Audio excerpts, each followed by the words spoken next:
Hello. Hello, hello, Welcome. hello, hello, hello, hello, everybody. As you start arriving, we always just do some random waving like this. Hi, hi. Oh, that's very nice. I like Yes. that. Yeah. Welcome, welcome, welcome, everybody. Thank you for joining us today. So I just want to welcome everyone to today's live Google Business Profile audit with my very good and lovely friend, Krystal. Hello, Hello, hello. Thanks so hello, much for hello, having hello. me. Thank you for coming along. And before we get started, I just want to tell you all that this session is being recorded and you are going to be able to watch the replay on our YouTube channel and we'll share it on the website too. So don't worry, there will be a recording and you will be able to revisit all of the knowledge nuggets that Krystal is delivering today. And at the end of this webinar, if you want to continue the conversation, then you can join our Facebook group, which is the Local Pack, and it's a place where local marketers can ask questions and help each other. And Jenny will drop the link in the live chat. So without further ado, I would like to introduce you to Krystal. And Krystal is going to tell us a little bit about herself now. Awesome. Thanks so much, Claire. So I'm Krystal Taing. I'm based in San Diego, California. I know a lot of people are saying where they're joining from. So I'm on the west coast of the US. It's not as sunny as it usually is, but hopefully soon. I oversee global solutions at Uberall, which is a local search platform based in Berlin. I'm also a platinum Google Business Profile expert. So hopefully I'm able to help and answer some questions. And I think as we'll kind of dive in today, typically my focus is a little bit more on multi-location agency enterprise, like, taking what everyone does every day and then multiplying that by 10, 20, hundreds, thousands of locations. So hopefully I can provide some context to that. And thanks again, Claire, for having me. Happy days. Thank you for making the time to share all your knowledge with us. So we're going to get started on the audit. So today, Krystal is going to look at two multi-location businesses. She's going to run through their Google business profiles and highlight some things that they should be looking at if they want to improve their organic visibility and their conversions. So before we start, and I meant to say also, drop your questions in the live chat because we will have time for Q&A at the end. So before we get going, Krystal, I wondered if you could just clarify for everyone what we mean when we say multi-location or when we talk about enterprise local SEO.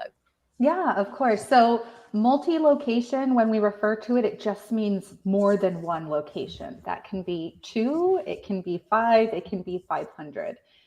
But it's just the concept that a single brand has more than one location. And when we think about like Google Business Profile, oftentimes that means Google is going to understand and need different types of information about your business to handle it from a multi-location perspective, but also from an operational perspective. You as an SEO or a business owner might have different challenges. So multi-location just really means more than one. You may be aware of things like bulk verification, enterprise. Typically, that's where we're pushing the scale to 10 plus locations. But there's also a lot of shared knowledge and challenges from multi-location to just a single location. So I just want to clarify, just because I might be reviewing a few scenarios where we're talking about multiple locations, a lot of the application of the detail and the insight is relevant if you're just managing a single location as well. Okay, that's brilliant. Thank you very much. So just to remind everyone, so all the stuff that we go through today is going to be pretty much relevant for everyone, regardless of whether they're, if you're a single location, this is going to be useful. But one of the things when we think of Krystal and her insight, it comes a lot around the fact that you're used to and you have so much knowledge of managing GBP at scale. So I'm going to hand over to you and let's crack on with your first guinea pig business. Awesome. Yes, thank you. And I want to thank everyone for submitting their businesses to be audited. It's been really helpful and I just love seeing all the questions. So as Claire mentioned, If we didn't pick one of your businesses and you joined and you're on, please feel free to ask your questions in the Q&A round as well. But I am going to get started with our very first business, which is a health and fitness gym. It just so happens to be based in San Diego. I did not pick it because it was based in San Diego. I found out after that, but it was quite a coincidence. So the scenario here is they have 2 locations and they're looking to open up an additional location. And this is such a common challenge, I think, for business owners and marketers, because I think you slowly start to realize how complicated it is to manage multiple locations. And there's things that you want to try to streamline. And when you think about growth and operationalizing that growth, like 2 or 3 locations is really where you want to set the stage for creating a process, because eventually I imagine you want that to get to 5 locations and 10 locations. It's harder to put processes in place the more locations you have. So making sure anytime you're opening up more locations, revisiting your opportunities, I think is helpful. So this is a perfect time for this business. So Balance Fitness and Health, they've got 2 locations, one in downtown San Diego and one in La Jolla, which is just about 30 minutes north. So if I go through their listing, this is their profile on Google. I am going to say the very first thing I noticed is, oh, they do not have any reviews, which I don't think is the case, but you can see here where reviews would typically show, there are none showing. So although the kind of request and focus had nothing to do with reviews, that's the first thing I noticed. So I scroll down and I see we've got some Facebook reviews, and I see we actually do have 93 reviews. So my question is, why are these reviews here? And you can click in and you can see them, but they're not showing on the top of the profile. They're not highlighted. I'm assuming, and after I dug in some more, I found out there actually is a treatment for the way Google handles reviews.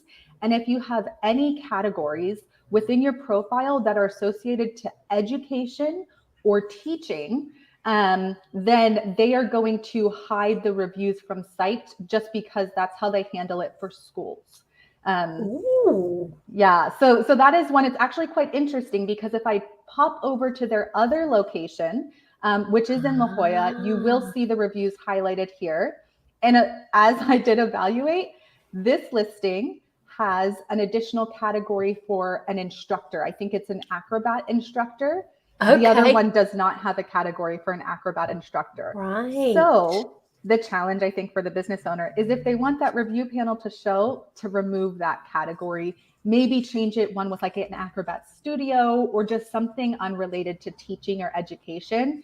Mm-hmm. As soon as you do that, as soon as it saves, it's going to display again here on Google. Wow. So that would be, yeah, one of the things to keep in mind, which I think also highlights the different types of categories that maybe different locations have, and understanding the challenges, I think, that comes along with that. But that is, I think, one of the first things that stuck out to me, and that's exactly what the challenge is an additional category that's highlighting it. Mm-hmm. I will say as well, kind of as I went through here, I noticed a lot of differences between the locations. So one of my first recommendations would be to bring these locations into a single Google account. You can set up an agency account or an organization account on Google. But what you can do there is you can do bulk uploads. So that means you can change and streamline the data. But it wasn't just the categories that were different across the 2 listings. There were, quite unique details, website attributes. Anytime you're thinking about multi-location businesses, it's really important that you are funneling this information to Google's knowledge graph. One of the most common questions I see from clients and customers on the Google Business Profile Forum is, how do I get both of my listings or all 3 of my listings to show when I do a search for my brand name? That only happens when Google understands you're a chain. And they only do that if your data is consistent across all your locations that you're funneling that. So anyone that, again, even 2 locations, putting it in the same account, copying and sharing the data between the shared data at least is going to be important. All right. So I go down here and I see this information. They've got their address. I've validated that it's accurate. I do see some additional attributes on their listing. I see some Facebook information, which is really helpful. This means that Google has been able to understand and connect the locations. So they're able to pull this information in. I go down, I see they've got Google Posts, which is great. The one thing I did notice that they were missing, that a number of other maybe, gyms and businesses similar to them have, are products. So as I was reviewing their Q&A, so they have Google reviews and then they have some Google Q&A, a lot of people ask about what their membership types are. And I thought it was perfect. That would be a perfect thing to put on your products. So you have, as a gym, based on this category, you have the ability to add products to your listing. I think adding your memberships, whether it's a daily membership, a monthly membership, an annual membership, is a great way to add products here. As well as if you look at some of their reviews, they also have they sell protein shakes and energy drinks. That's another way to add this to your listing, to just add additional space. So that was one of the things, and you can see their social media profiles here. Can I ask a couple of questions? Absolutely. So you might be covering this already. The two things that I thought of straight away was how would you know what their primary and secondary categories were to identify? What tool would you use, like if you were auditing there? Yeah, so there's a couple of extensions. Like I think Plepper is one of them. I personally will inspect the profile. So I'll right click and I inspect it and I go through and evaluate it. But there's a number of Chrome extensions like Plepper to get it. In this case, I think it was helpful because the business owner shared this with me. I was able to go inside their GBP and look. You went, brilliant. Okay, great. And the second thing I was going to ask, so when it comes to adding Google products, then that is that a manual thing, or is that something that can be done via the API at scale? How would you go about doing that if you've got like 2, 3, 4, 5, 6, 10, 100 locations? Yeah, so there's kind of two separate ways to think about products. So one are the products you can add to your GBP profile that display very similar to like a post. Those can only be supported manually. There is no API and there never will be an API for them.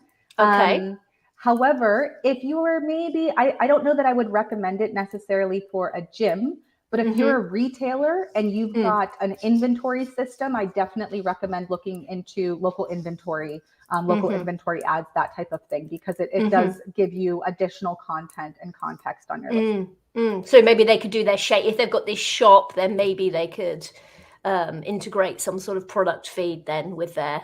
Exactly. Okay. I was going to mention as well, so something that I did is I looked at their downtown location, and they also had their La Jolla location. So one of the things I noticed immediately is the difference in photos and the context in photos. So as a consumer, it's really important to see photos, especially of a gym. You want to make sure they have the equipment that you want to use. You want to make sure that the environment makes sense. Like, how do I access this? Is it going to be close to, a specific location? So this is the downtown location. If I scroll through, I see a number of photos added both by the business, but also by customers, which is always nice. It's nice to have a healthy balance. I also see that they've got nice images of the equipment, but here's images of the rooms and the environment. And you can kind of see they've gone through a redesign. They've got a sauna. So that's really helpful to see.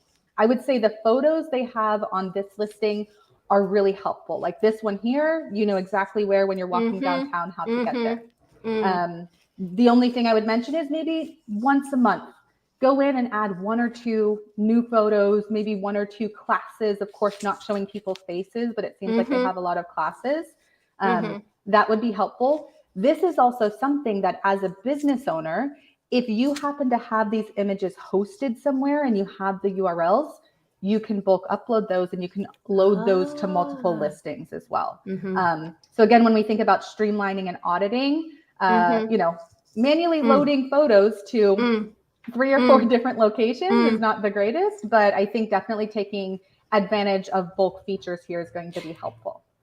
can you use the same, if you're using like the same URL then with the same image, then that wouldn't be unique to that listing. Is that okay? Or yes, that has no issue whatsoever, because the URL is going to be hidden as long as the image is relevant to both locations. Okay. Like, so even if it wasn't of the right gym, it was of a different gym, what would that be okay? I would say if you have the same equipment, which this one, they're a chain, they have the similar equipment, those types of images are good. If you happen to have similar, like if you had the same person come and build your sauna and those are there, again, as long as it's relevant, you wouldn't want to add an image of like this, the outside of the studio, if that's not really what it looks like. Okay. But products, features, the things that are shared between, you want to make sure that you're creating automation between it. Brilliant, thank you. And just to answer Jessica's question, Jessica was saying when you're using product and services, if your prices fluctuate, then the best solution is maybe don't add the prices or keep them updated. Or there's sometimes, I think in services, you can do ranges of prices, but if they change regularly or consistently, more than like once every couple of months, yes, I would suggest to be wary of adding prices and just do the images and content. Brilliant. Thank you very much. All right. And then as you see, if I go over to the La Jolla location and I click on their photos, one, they have a lot less photos and they leave a lot to be desired. There's none actually loaded by the business owner. So they're not really they don't have that stamp of approval. It's not official. It's kind of blurry. This is where, again, if we think about automation and pulling them together, if you're able to say, I have these images, they're loaded to the downtown location, they can be shared, or it can be an additional strategy where you say, okay, this week we're going to do La Jolla location images, and then next week we're going to focus on downtown. But really being able to balance out, because these two, if you compare them side by side, it's not necessarily a great representation of the brand overall, which is important. Even if the studios are individually owned, individually managed, which I know is common in like franchise scenarios, you want to make sure that customers have the same and similar view of you, no matter which location they're at. Fabulous, thank you. Of course. One of the other things that I actually noticed as well, again, when I was kind of going between the two listings, is if I'm on the downtown listing and I click on the website takes me directly to their main page. However, if I'm on their main page, I see that they have individual location pages, which to me as a consumer, if I'm already on the listing for downtown, it's likely going to be more relevant for me to get this listing here to the downtown location. So this would be a better URL, the San Diego specific URL, to add to your GBP listing. It also has a lot more relevant information that's tied to this listing, which is good for Google. It's better for Google for them to see an associated website that has the same address, that has content about the San Diego location. That can ultimately improve your local ranking when you have that connection versus going directly to the domain. And then also just from a consumer perspective, if I'm already here on the San Diego location and then I have to begin my search again once I'm on the main page, you could potentially be losing visitors by adding that additional step in. But here it's great. I can go in, I can see the San Diego classes, I can get directions, I see the hours. This is going to be typically the more relevant URL. The one thing I did notice, and I am thinking maybe this has to do because this upcoming weekend is a holiday, and sometimes the holiday impacts Sunday as well as Monday in the US. But if I'm on their listing, I see that on Sunday, their hours are 7 to 12. And I see on their website, their hours on Sunday are 7 to 5, and they don't have any note about holiday hours. Not a huge deal, but these are the complications of when you take a single location and then grow it into multiple locations, that you have to figure out that process now. Because again, you don't want a customer to land on your website and think your location's open till 5. They show up at 2 and it's actually closed. Or the alternative, maybe they try to come later, but they go on Google and see it's closed when it's actually opened. So this is one where not only do you want to create parity for your customer to avoid upset customers or missed business, but these are also things that Google looks at. And so this can result in things like suggested edits. It can result in things like lack of trust in your data whenever there's this consistent. Yeah. Bad reviews. Yes, exactly. So this is one too, that when you do have that synchronicity between your website and your GBP, those are types of things that you want to make sure are updated. Can I ask a question? Absolutely.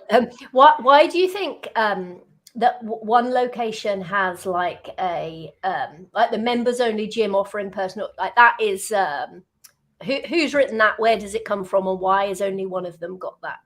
So this is called an editorial. And this is essentially, it's not a description. You can see down here, here's the description from the business.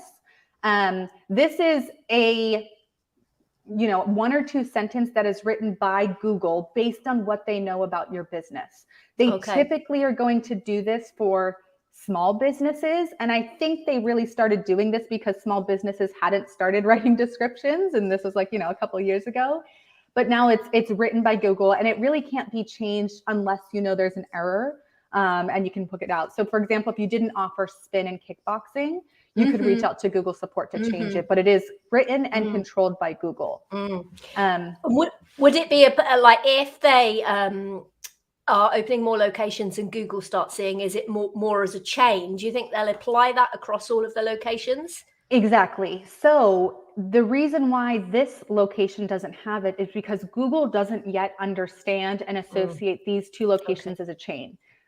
You can do that by putting them in a single account, including, and this was kind of my next point where I was going, they have different websites. So when I click on this website, it takes me to what looks like a microsite. So it's not the same domain. It does seem like it goes directly there, but you can see it doesn't have a favicon. It's missing that. So there's areas where the information on this profile is actually confusing to Google. So they are not associating the 2 as a chain together. That is another one, because if I go back to this, they do have a listing. They do have a page for La Jolla. This is the URL that should be on that other listing. You're bringing it together. You're funneling all the information in a better way to Google. And that's another one. So I think maybe there was an intention to create this microsite to be more impactful, but they're not going to benefit from domain authority. They're not going to benefit from all the things that make sense. As a multi-location, you really should have the same domain and then do the initial pages, the additional pages by location. That's can be the reason why there's not the editorial. That can be the reason why they're not ranking as a chain whenever you do searches in Google, a number of other things. Brilliant, thank you. Awesome. But yeah, you can see, as you mentioned, they don't have an editorial, and they would. So if you go and you do searches for like McDonald's, because that's a large chain, I'm pretty sure they have an editorial. It's across every location because Google's associated them together. If and when they associate them together, that would be ideal. A few other things just to point out in terms of differences and how to benefit from supporting these locations in bulk and tying them together. You can see that there's additional service options here. These are managed by attributes. Same thing with appointment URLs. These are managed by attributes. My rule of thumb is if you can ever add an additional link on your profile, meaning somewhere someone can click to get more information, you always have a higher chance of conversion. When I go to the downtown listing, they do have this, but they don't have the appointment URL. There's additional opportunities for them to build out their profile. So it seems like kind of from a bird's eye view that these are maybe managed fairly separately. And the process should bring them together. Not only these, but they're opening this brand is opening a 3rd location. And so identifying, kind of streamlining this detail when they launch and open the 3rd location is also going to set that location up to rank quicker and attract more customers quicker. Yeah. Awesome. All right. So I am going to pause there and see if you have any initial questions on these. Otherwise, we can pop over to the other business. Yes. I've got a question. So looking at business name and thinking of business name and chains, people with multiple locations, when can't you insert a geographic modifier in your business name. So the name of the gym was Balance Fitness. Balance Fitness. So it could be Balance Fitness, then the name of the location, and then Balance Fitness. So when is it okay to say the name of your location, and when is it not okay? Yeah, no, that's a really great question. So rule of thumb is one to be very familiar with the Google guidelines. And this is actually a great question to transition us to the next audit. The Google guidelines state to use the name as it's used in marketing material, signage, and other ways that customers interact with your business. Sometimes there are suspension challenges. Sometimes there's areas, and Google will use like certified business documents to validate that, but that's not in their guidelines. Their guidelines say signage and marketing material. So I would definitely say that's rule of thumb. However, because I work with a lot of chains and enterprises, I know that although maybe their signage doesn't say this is the downtown San Diego location. For example, if I'm thinking about the Marriott in downtown San Diego, there's one in Gaslamp, and there's one on the harbor. Consumers truly don't know the difference between the street address. It is valuable to a searcher to know this is Marriott Harbor versus Marriott Downtown. Those are when typically I don't see Google have an issue by adding those additional parameters.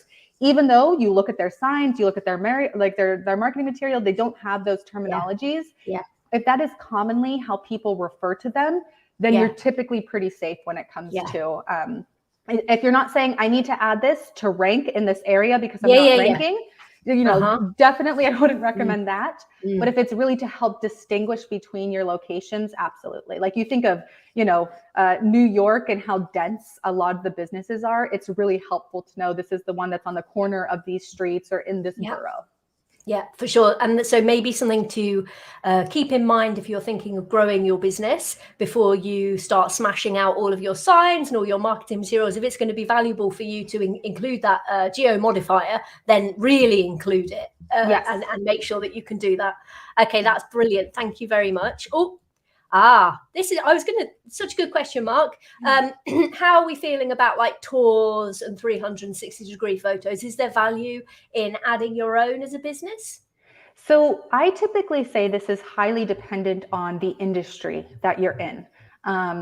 If you're maybe a convenience store, if you're 7-Eleven, I don't really think it's necessary to do a 360-degree tour. But if you are, a massage, a spa, if you're somewhere where someone's going to spend time and it is valuable for them to see and experience what that's like, maybe, a doctor's office or something, or like a place like a big, warehouse where it's confusing, there's different sections. I definitely think that's valuable. Now, in terms of loading your own, there are pretty straightforward guidelines. I've never done it. I've definitely recommended, partners. Have you done it? Yeah. Yeah. Was it easy? Yeah, you just use the, I think there was a 360 app. Yeah. And so you can do it, name it accordingly, and then you can just associate it with the listing. I haven't done it for a couple of years, but it was pretty easy. It was for a shop. So just taking pictures of the different rooms. But yeah, it was fine. It wasn't awful quality. It wasn't the best quality, but they got views. Yeah.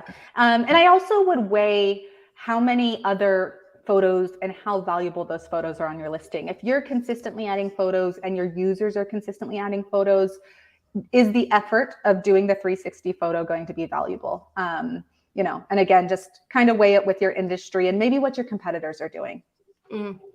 Can I just say one more thing about that is thinking that can be quite useful for anyone that is a little bit nervous about like the servicescape, or they're unfamiliar about, where is the door, where's the corridor. It could be because they're anxious or because whatever it is. It's really useful for some people to get a feel for the actual look and feel of a bricks and mortar location before they go there. So it is worth thinking about, do you work with the type of audience that would benefit from knowing a little bit more about how the servicescape actually, how it works before they go. Yeah, no, that's a really good point. I mean, if I've got to park somewhere, I am zooming in to see where the parking lot is. Does it have a drive-through? All of those types of things. So that's a great point, thinking about your consumer. Okie dokie. We've got another one. We'll save that one, Brittany, just because we're going to do the second.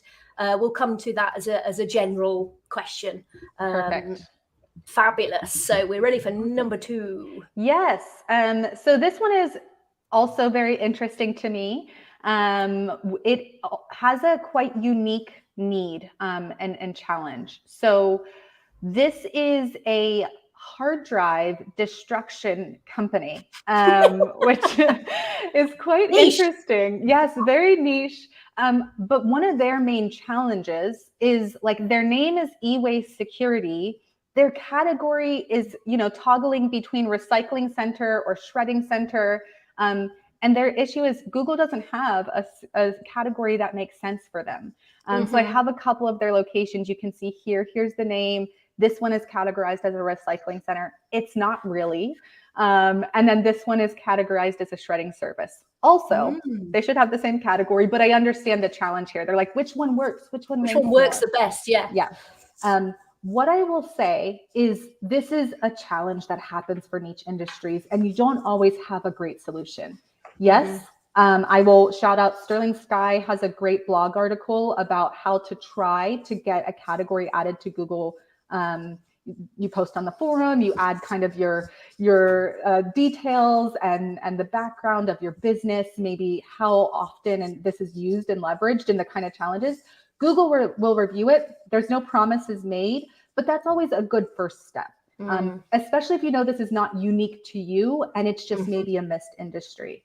Not only do they do that, but Sterling Sky monitors the changes in categories, every month. And I always love looking. I'm like, oh, what new categories got added this month, which is great. Sometimes it's feedback to Google. What I like to do, and again, this is maybe skimming the guidelines a little bit, but leverage your name. This is really where I would recommend leveraging your name when Google's categories do not actually fit what your business type is. Of course, I say do this with caution, especially like this company where some of their locations are service area businesses. I definitely would suggest doing this with caution. However, what I noticed when I reviewed this business is when I look at some of the images and like we talked about your marketing content, you can see that like on the names of the trucks, it's called e-waste security, hard drive shedding, and computer recycling. You can see that here, compliant data destruction. So I think they do actually have some proof to add this to their name. I go through every single one. Anything that's associated to them, they have this additional content on there. I would say this is a good short-term solution if you do not have the most appropriate category, is to add one or some of this to your name, because it does definitely have an impact in terms of ranking.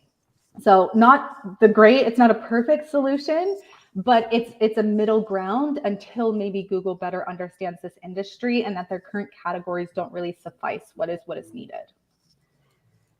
So that is one of the challenges. The other thing from this business's perspective is that some of their locations are service area purely. Some of them are hybrid, where people can come in and drop off their laptops to have the hard drives wiped.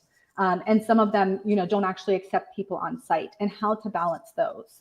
So Google has pretty straightforward instructions. If people cannot and should not come to your location, you should hide your address. But if you do both, then you could still display your address and it's considered a hybrid.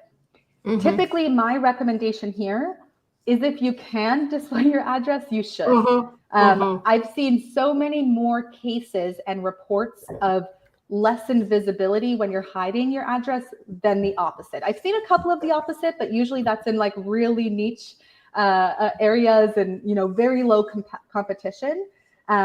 But typically in this case, I think display your address if you can.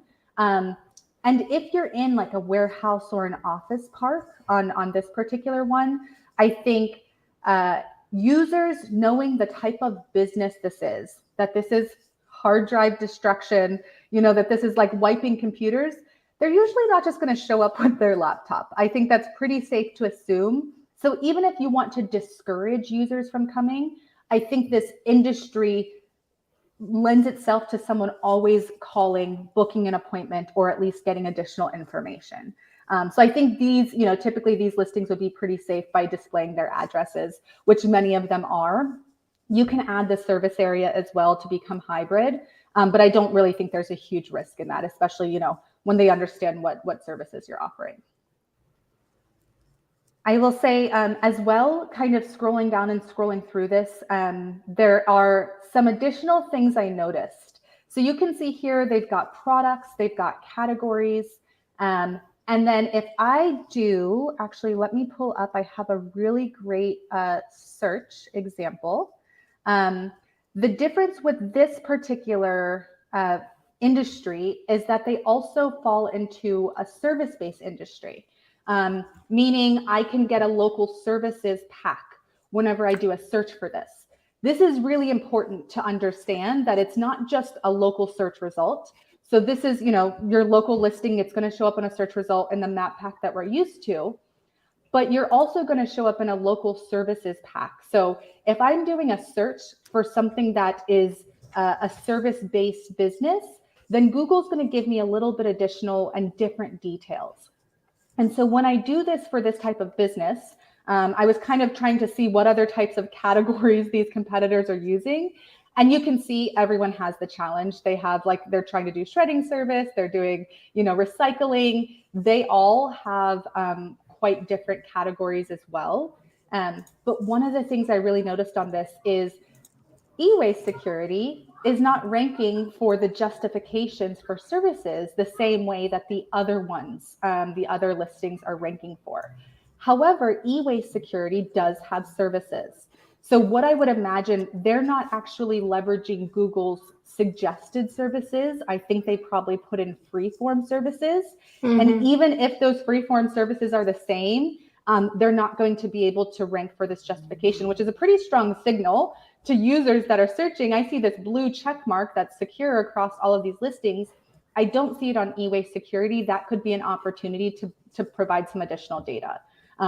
So this is just when you go in Google and it says add these, instead of typing your own, click the drop down and add these to your listing, and it's going to make you eligible for some of those additional CTAs and justifications. I don't think that we have that SERP in the UK. But tell me in the comments if I'm wrong, if anyone else is in the UK. I'm yet to see services on a desktop. Yeah. No, it's actually really interesting because you don't always know. Yeah, you don't always know you're in a different, you're like, oh, it's all the same data as a local business, but you can also see on the URL that I'm in a local services search.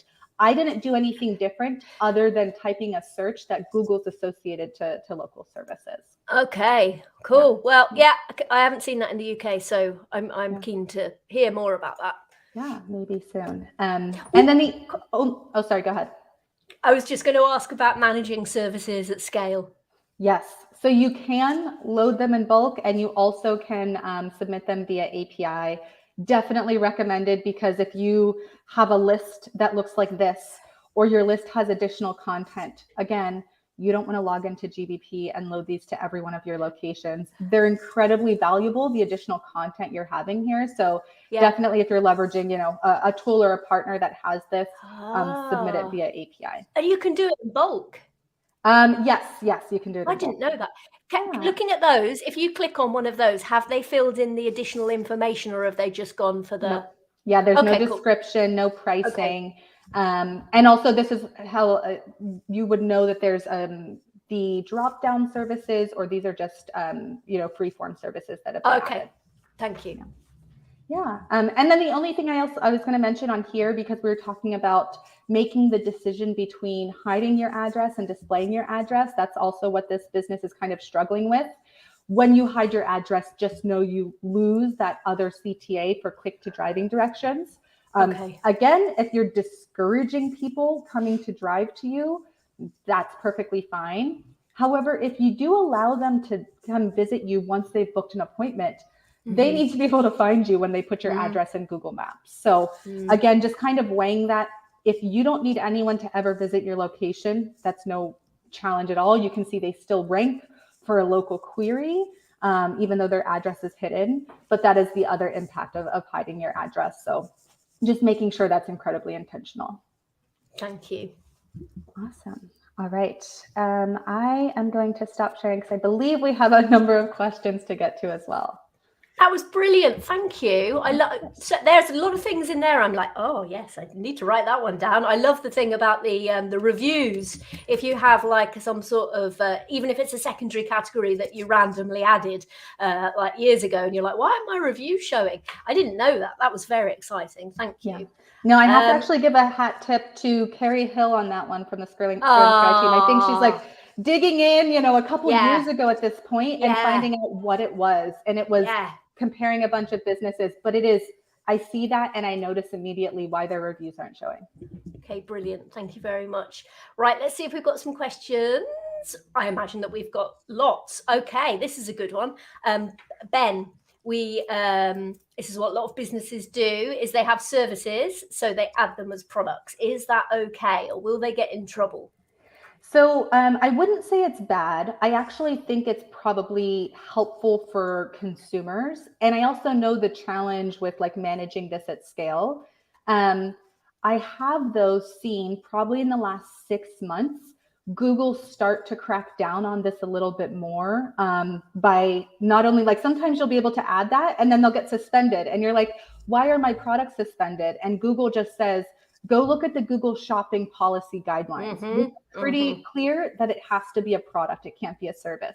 So I think right now, if you can get away with it, it's great. But if it gets suspended or pulled down, you might have a challenge getting it back up. I still see plenty of businesses have it, like especially thinking like insurance agencies. Oftentimes I see like their policies in there. Not bad. It's just use it until Google takes it away. Yeah. And is it a case that be aware that, as soon as you get into any trouble on anything, you're going to get a manual review of your locations. Yeah. And it's quite likely that, oh, well, I had it for years, but because I've done this sketchy thing, I'm going to lose it. So it's another reason to not violate any guidelines. Otherwise, they take away the nice things that work. Yes, exactly. Okay. Right. David. Is there an SEO benefit to including a description next to a service? So right now, if you're thinking purely about like a ranking improvement with the words that are included in there, I don't think I've seen any, hard proof. I would definitely add it if it's relevant to your customers.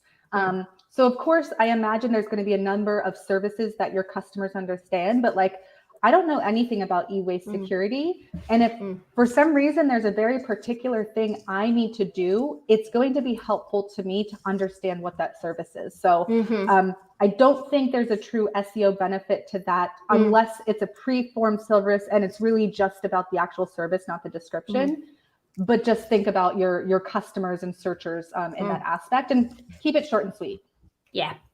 Totally. You never know how Google is going to use your content, basically. And the way that I picture it is like, well, if you've got a valuable sentence that could be useful for conversion, maybe at some point that's going to get pulled into a SERP somewhere. So, you can keep a record of those, keep them in a spreadsheet. And then as soon as Google starts removing all the services that you added, you can add them back in. So I would definitely say, like, if anyone's watched like Google I/O and what they're doing with generative search, like, the more content you're feeding the engine can only be more beneficial for visibility. So yeah, agree there. I mean, you could even reuse your, if you've got good title tags or good meta descriptions, there might be a case for recycling those, anyway, yes, David. Next question. Darren asks, when adding a new location, is it best to start a new GMB or can it be added to your main business page? So every location should be a separate Google business listing.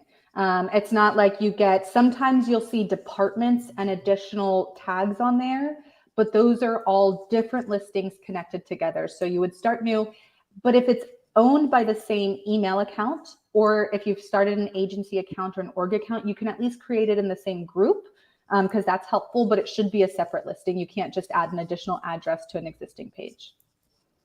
Fabulous, thank you. I often get confused with these things. Location groups groups, accounts, agency accounts? What are all these things, and what do we need? So I will say Google themselves is not very clear on the terminology. And Really? Yeah. You surprise me. So when I refer to an account, I typically mean like the email address that you're logging into. That is like the macro view. Then once you log in, if you have access to multiple locations, then you'll typically get like a multi-location dashboard. You can add those to what's called a group or a folder. So it's like top level is the account, and then underneath is the group. They should be seen as separate because they also have separate intentions. Someone got a good diagram to show that, I wonder, Krystal. No, but I probably could create one pretty easily. That would be so good. Yeah, some sort of like management, like this is what we need. Hierarchy, this is an agency account. That would be amazing. Yes, I'm sure it'll change in a couple weeks once we make it, because Google's gonna make some change, but absolutely. Julia says this is off topic, but is she talking about Google Posts? How useful is posting articles as updates? Yeah, I'm assuming this is Google Posts. Yeah, I would say here, do not think of Google Posts as like another social media channel or similar to your blog. I would say think about how people are seeing your business on Google. They're usually doing, searches because they want to make a decision or they want to find out more information, and then add content there on your post that's relevant. Typically, those are new products, current sales and promotions, maybe an in-store event or something like that. It's usually not an article. I can imagine there might be a really unique use case, but I would say generally not. Like, don't think of it as like a blog or an RSS feed. No. Unless it's something like we just won an award for best person ever in the whole world. Yeah. And here's the blog page. That's the only thing, isn't it? If you've got a 5-star, we are certified certificate, then it's stuff that's sort of top of the funnel stuff that's going to help people make a decision. But otherwise, not really, Julia. Exactly. Right. Okay. I love this. More the merrier. The more the merrier. Secondary categories. Yeah. So this is, it depends, I think, is probably typical. I will say you can add up to 9 secondary categories or additional. The only businesses that I really ever think need 9 are maybe like department stores that truly have 9 different things, because Google categories are not that vast. Yes, there's 4,000, but usually there's not enough. The guidance is your category should say your business is a, it doesn't have a. So there's no downside to using additional categories other than maybe potentially showing up for irrelevant searches. But if you truly have additional 9 categories that represent your business or talk about what your business does, use it. There's no risk, but don't feel like they're like keywords. Don't leverage them like keywords. I'm writing that down. Your business is a, not your business has a, but we all do it. We all do your business has a, but yeah, I understand what Google is saying.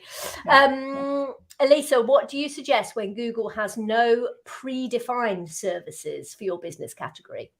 Yeah, so typically here, adding free-form services is perfect, but just know that they aren't seen the same way as predefined services are, because businesses can add any service they want in there. And so Google's not gonna be like, oh yeah, I'm gonna rank you for all these random terms you added. However, if you have no predefined services, I think it's very important to say, what are the core services we offer? What are the services you would add to your website, and then add them here? I think, again, keeping the title short and sweet, keeping the description short and sweet, and as long as those can be found on your website or in other areas, then it's good. If you are any type of service-based business, I definitely think these should be added. I've seen them show up more and more on desktop as well, which I think is an indicator that Google is starting to show these. Yeah.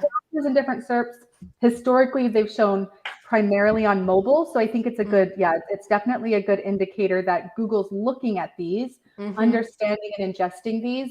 So if you offer service, they should be there in a free-form style. Yeah, keep an eye on it. Who knows what is happening with Products and services. Ha ha ha. Yeah. Okay, what do we have next? Service area businesses for sole practitioners is getting a lot tougher, specifically for realtors. How do you recommend setting these up? Using a home address? Yeah, I think here it's challenging. If the practitioner, maybe a realtor, operates out of an office, especially if that's like in a downtown area, they're still always going to rank in that area, even if their address is hidden. So if they have the ability to rank, at an office and maybe not hide their address, I think that's helpful. If they're set up at home and they truly only visit people where they're located, like a realtor does, they don't take, in-office appointments, then they have to use their home address, and that has to be hidden unless they have signage.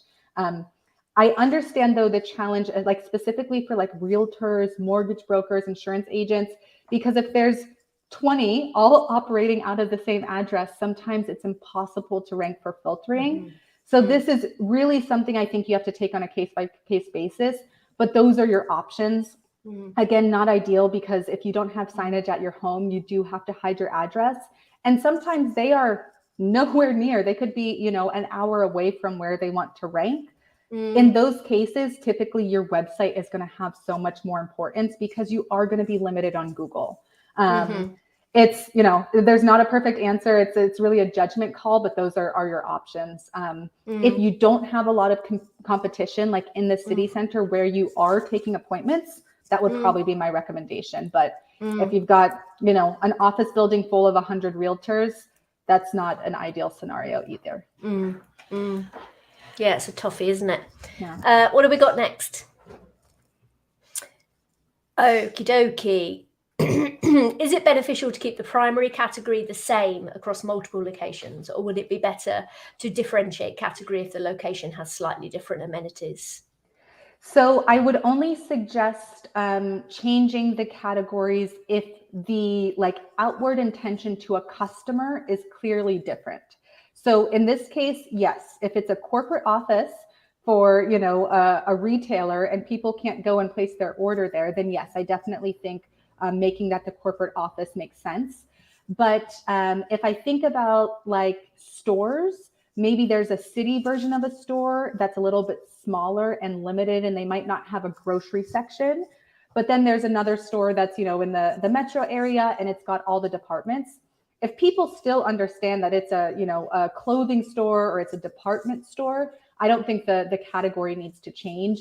But that's where you can really leverage things like images, description, attribute, services to help describe the differences between those types. But definitely corporate versus a storefront, I would recommend category differences, and no overlap categories either. Fabulous, thank you.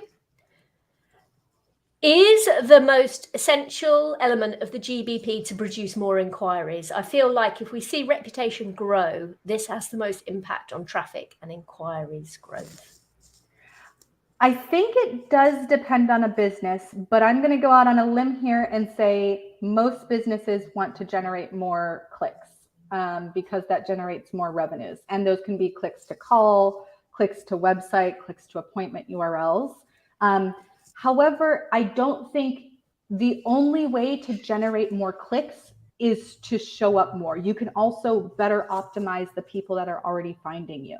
I think reviews definitely feeds both of those. So if you see reputation grow, sometimes that impacts your ranking, or oftentimes it impacts your ranking, but it also increases and impacts the number of people that convert whenever they do find you. So I don't think it's just a focus on showing up more in search. There's definitely the ability to convert more of the people that are already finding you with things like reviews, images, services, ranking for more of those justifications as well. Brilliant. Thank you very much. Ooh, 24/7 opening. What about all of your competitors saying that they're open 24/7? And you have put your law firm is closed. Not closed generally, I just think open just for a certain number of hours. Can you list 24/7 if you've just got a call answering service?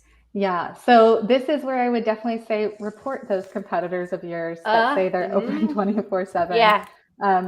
Google's guidelines for your primary hours are that it has to be the hours that someone can do business with you. If they are calling an answering machine, that is not you doing business with them. If it goes to a call center or an after hours phone, like that does not mean you are there to provide service. Now, if you are willing to show up to this person's home or meet them at your office at 2 a.m. and you can prove that, then absolutely you can have your hours set to 24/7. Otherwise, you should have additional hours called on-site services or online appointments, where you can add the additional hours. You can also leverage yours. But this is where I would say, I don't know many law firms that are open 24/7. So this would definitely qualify for them being reported for violations on Google. Okay, there we are. Smash them out of the SERP, Michael. Alyssa asks, how would you go about optimizing a multi-location business that has several different niches, i.e. my client's brand is all under one name, but they do dental, behavioral health, medical pharmacy in 2 different cities? Ooh. So this is one where I also think that you can play with your name a little bit. This is very common in the medical industry, especially like doctors, departments inside of a hospital. And again, as long as the intention is making sure that customers better understand your business and what you're providing, that's going to be helpful. But typically it is make sure you keep the brand name and then do like a hyphen and say, this is the behavioral health unit, this is the dental practice. And then of course have the associated primary categories to those. But that is typically okay with Google. And again, I imagine if someone shows up, they're going to see the name of your brand, but they're going to see things like behavioral health. They're going to see, the actual category that you offer. So as long as it's signage, material, that kind of thing, then that's where I would reflect that in the name. But if you can create a pattern with the brand, keep the brand name at the beginning so people know it's you, and then kind of hyphenate it with, the specific department. There's guidelines around department listings as well. Again, guidelines are in quotations because they're kind of like suggestions, but also sometimes like rules if Google decides that's the case. That talk a little bit about how to handle these. This is what I would say they probably fall a little bit more under department listings.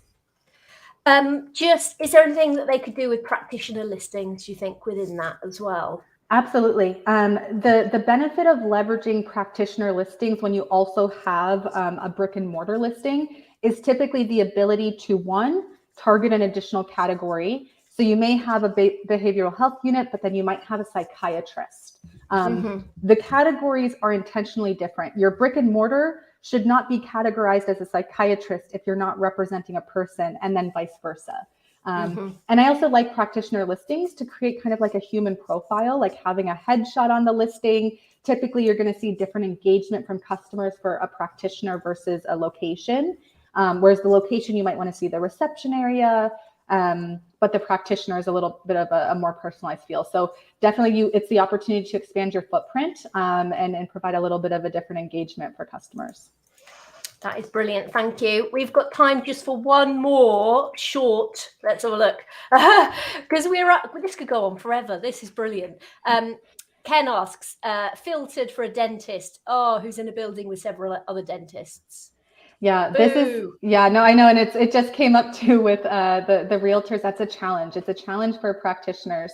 Sometimes it's like just trying to be the one that has the most user generated content, the best content in your reviews. So like not just a bunch of 5-star reviews, but reviews that help feed kind of the Google content engine. There's not a perfect answer either. Sometimes it's like, maybe you got to go rent a different office space that you don't have to compete with them. But I think here, if you're not paying attention to on-page, that's a huge opportunity to help with filtering, like making sure you have a really strong local page with content, expert content around dentistry would be helpful. But if everyone else has lots of reviews and great websites and, got amazing agencies supporting them, like sometimes Maybe, yeah. Move. Yeah, unfortunately. Yeah, keep it in mind when you're looking for office space, you know, or Yes. whatever, you know, this should all be early on in your mind, you know, where am I going to have my business? What am I going to call myself? You know, how am I going to make it consistent? And that's why it's so fantastic, just the idea that, oh, well, we're going to build, so we make sure that we get all this foundational stuff right. Krystal, I love you. You're the best. You're so clever. And thank you very, very, very, very much. I know that there has been so much value in everything that you have said today. And thank you everyone for coming along today and for your questions. They were so perfectly thought out. So a big thank you. Make sure that you follow Krystal on Twitter for lots more information and insight. The replay is going to be available on YouTube. If you want to learn more about local SEO, then remember we have the Bright Local Academy where all the courses are free. There's lots of different courses with lots of different people. And if you want to sign up to our newsletter, we send out weekly digest emails that are going to have Bright Local articles and lots of news and tips and things like that. So, Krystal, thank you again. Of course. Thank you. And thanks everyone for the participation, all the questions. They were brilliant. Thank you very, very much. Now we'll do a long wave. Bye. Bye. Thank you, Krystal. Bye. Thank you. Bye.